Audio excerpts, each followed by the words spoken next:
গোপন খবরের ভিত্তিতে রাজধানীর লঙ্কামুড়া এলাকা থেকে 22 কেজি গাঁজা উদ্ধার করতে সক্ষম হয় পশ্চিম থানার পুলিশ, যার বাজার মূল্য 4 লক্ষাধিক টাকা। ধৃত যুবকের নাম রানা শেখ, বাড়ি গোয়ালাবস্তি। এই বিষয়ে বিস্তারিত তথ্য তুলে ধরেন এসডিপিও দেবপ্রসাদ রায়।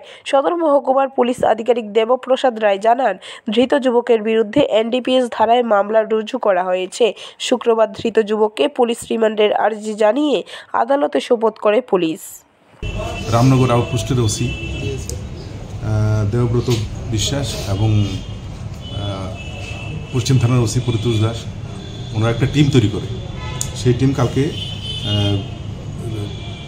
মানে প্লেন ক্লথ এবং ইউনিফর্ম দুটো নিয়েই রেড করা হয় কয়েকটা জায়গাতে। রেড করার পর ফাইনালি লঙ্কামুড়াতে একজনকে আটক করা হয়, যার নাম হচ্ছে রানা শেখ।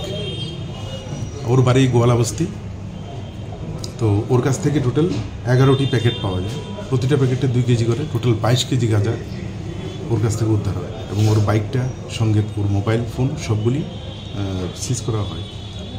টোটাল ঘটনাটা নিয়ে একটা স্পেসিফিক কেস রেজিস্টার হয় এনডিপিএস অ্যাক্টে, এবং টোটাল ইন্টারোগেশন যেটা দরকার সেটা আছে, ওকে কোর্টে পাঠানো হচ্ছে এবং পুলিশ রিমান্ডে এনে ওকে জিজ্ঞাসাবাদ করা হবে। সোর্স অফ এই গাঁজা কোথেকে আসছে এবং কোথায় বিক্রি করবে, এবং ইনভেস্টিগেশন যেটা পরবর্তী স্টেপ সেটা। ব্যুরো রিপোর্ট, খবর ত্রিপুরা।